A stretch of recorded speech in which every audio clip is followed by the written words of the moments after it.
What's going on, everybody? My name is Jake with Code 4 Defense, and today we are going over the BNVH series of housings, how to assemble them, and just kind of an overview of the housing.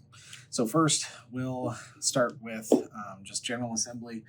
This here is the BNVH 50H model, and as you can see, it has a 58-degree field of view with the canted pods that are fixed. Probably my favorite of the series, the one that I've used the most. So assembly is really quite simple. In the package, when you get the housing, you're going to have two intensifier tube retaining rings, two of the adjustment rings, and all you have to do is remove the rear ocular or eyepiece holder. With clean lenses, you want to make sure that you clean both sides of these. You just insert, and it's good to grease these up so that they travel more freely if that's something that you have available, but they just screw right into place. These are nice and stiff. They don't wobble, unlike some of the other kind of MJF housings that I've had over time. So all you have to do is screw that into place. I like to back it off ever so slightly, just like that, so that I can put the objective retaining ring in place. All you do for that is use this tool right here. It's the retaining ring on there, and then this just fits right into here. I like to reverse thread all these until I feel it catch right there. So now the objective lens will not unscrew past that point, so it's retained inside of the housing. Keeps that O-ring in place if you do have this unit purged via the purge screw down here, and just overall makes it work a little bit better. So once that ring's in place, next you want to clean your intensifier tube. This takes MX 10160 style tubes.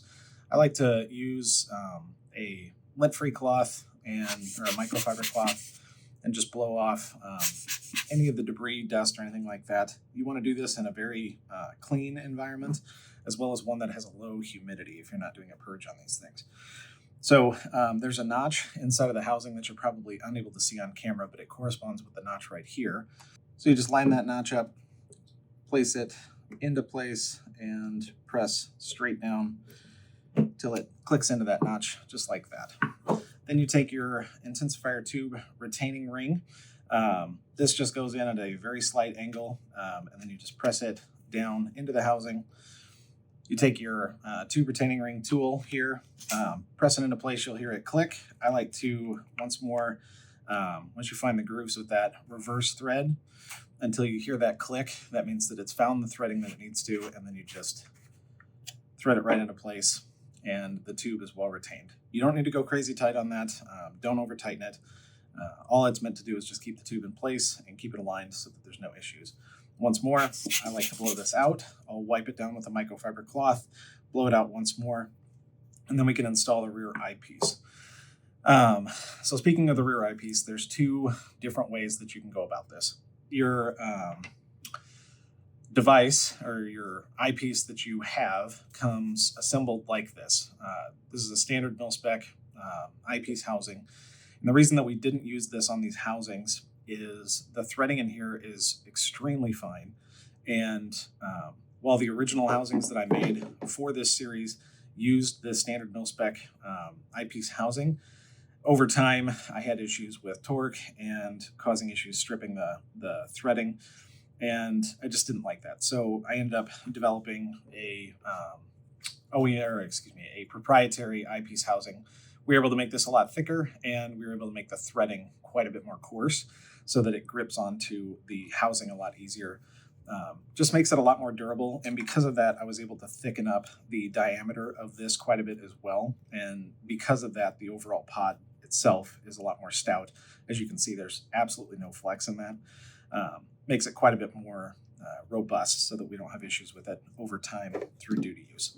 So in order to use this, like I said, there's two different ways. It comes with an adjustment ring that can work. Otherwise, you can use the standard OEM diopter adjustment ring. And the way that you do this is you just screw it so that you can access the actual lens itself.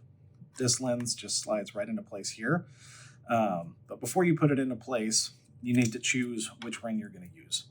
I like using the OEM diopter adjustment ring because, there's a lot of these lenses on the market. All you got to do is just get a fingernail in there, pull this retaining clip out, and you can pull the ring out. For the standard, these are 13 millimeter wide. You don't need to use this ring, this crush washer that comes in place. If you have one like this with a narrower diopter adjustment ring, you need to use the crush washer that comes in place. But all you have to do is just place this onto the eyepiece housing, depress these three clips right here, and then it just press fits onto place there. You can see it just spins freely, not an issue at all. If you need to take it off, you just depress 2 of the clips, get it up over that lip, and then reverse thread it. It'll pop right off. The one that we developed does the exact same thing. It just press fits into place, snaps into place, and you can see it spins freely there. It works fine with the lenses. And the reason that I wanted to develop one that worked is because some people, they piecemeal these housings together, and so you'll end up with one that's kind of shiny like this and one that's got kind of a matte finish like this. And that would really bug me on a binocular housing, having 2 different styles of diopter adjustment rings. So I wanted to have a solution for y'all that looked the same on both sides, was symmetrical. So like I said, you can use this one, or if it doesn't work well for you, you can use the OEM diopter adjustment ring and just clip it right into place, just like that, and then it's good to go. Again, this just presses in, and then you actually kind of reverse screw. You can see it works really well. Once you get that done, again, make sure that these lenses are extremely clean. All you have to do is clean the inside of these with a microfiber scratch-free cloth. Use some kind of mild compressed air, or I use one of these camera lens pumps, and you just make sure that there's no lint, dust, or anything inside of this space. And then you just screw this on, and you are 100% complete for this side of the housing. This screws into place just like that, and then you have your eyepiece locking ring, which will allow you to collimate the housing. And I'm going to do a separate video later on all about how you can collimate this device at home. It's a lot easier than people think, and that's kind of your housing right there. So that's one half. Obviously, you repeat the process on this side. Battery goes nipple out, and then it's just got a simple push button. So a little bit of an overview of the housing. This is the 1540, which takes PVS 15 style lenses. On this housing, it's important to note that the only diopter adjustment ring that will work is the one that we supply, because the PVS 15 housing comes with a very just its own diopter adjustment ring that won't work with this housing. So you have to use the supplied diopter adjustment ring, but you can see it works completely fine. So just an overview of the housing. It's articulable it fully articulates on both sides. Metal dovetail, which is actually 3D printed out of stainless steel. The technology nowadays is just absolutely insane. We had this Cerakoted from a local company here in town, and I think they came out great. The IPD adjustments are kind of their own thing. All you do is just take this Allen key, loosen the tension a little bit on these pods. Once you do that, the pods themselves rotate extremely freely, but just pull these pins or rings all the way out so that they are meeting the housing or the pod itself, the individual pod itself. You just put tension right back onto the housing, and this screw, by virtue of this, allows you to adjust your individual tension on each side to how you like it. Some people like it a little less, some people like it a little more.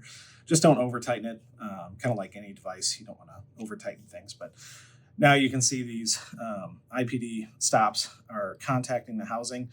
Put this onto your helmet, and then all you do is just one eye at a time, rotate this down into your field of view, rotate the other side down into your field of view, and now they're set.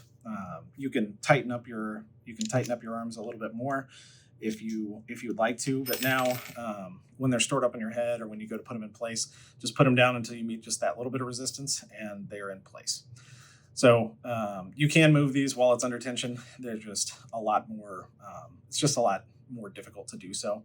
So you'll have to kind of loosen them up if you need to readjust them. But yeah, so once they're like that, it's just good to go. So like I said, battery out, or excuse me, nipple out on the battery. Screw this into place, and all you have is just this simple push button on off, and it's good to go. You've got your tether points for your bungee retention. I have not used a housing yet that I didn't need to use the bungee retention for. So I made some very stout bungee retention points on this that work with like the Team Windy kind of really thick clips, or they work with standard like OpsCore, kind of hooks. There's not a bungee that I've found yet that didn't work with these. So this is, I think, kind of a must when you're using your night vision device. It takes any of the slop out of the housings, and I've owned several like Wilcox mounts, a couple of other Narutos and some other ones, and every one that I've found fits just a little bit different. So that bungee really takes the play out of there. So yeah, this is just an extremely simple device. I wanted something that just put tubes in front of my face, was as lightweight as possible, as durable as I could make it, with an onboard battery so that I could do surveillance with it independent of wearing my helmet. And I am extremely happy with how these came out. So I appreciate y'all supporting us and purchasing one of these devices. Please let us know in the comments how it's working. Please hit us up on our website. We're going to be developing these even more and coming out with even more kind of evolutions of this device over time. But this is one that I'm extremely proud of, and I can't wait to start seeing them in the field. Y'all have a great day and stay safe out there.